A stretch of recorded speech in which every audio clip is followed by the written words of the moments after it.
Now let's continue to the next step, how to check local axis or elements.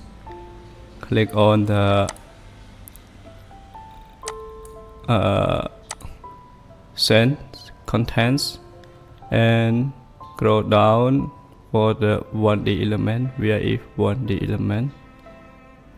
Yes, this 1D element, and click show local axis. Okay, it is how you can show local axis on element.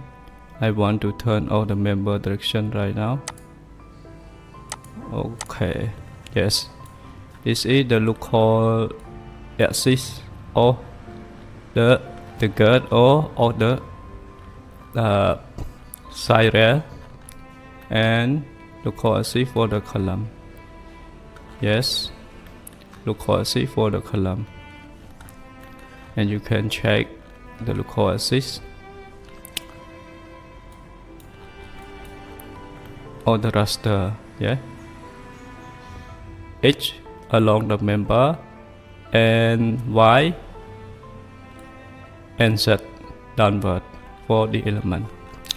You see how you can check the local axis and to know the bending moment. Yes, bending moment about Y local axis, and direction of axial load along local axis is along the axis of the member.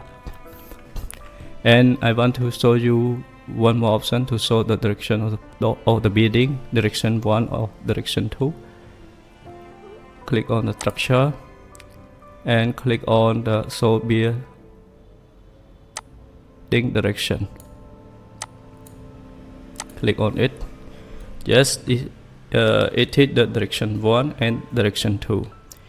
It's very important to check in the bearing trees, the alpha critical, to understand what is direction 1 and what is direction 2, and you can improve the stability of each direction. Example, after you run analysis and design, the direction 1 is sphere frame, so you have to add more pressing and the gap wall column, or improve the stability of the direction. And for direction 2 is the same.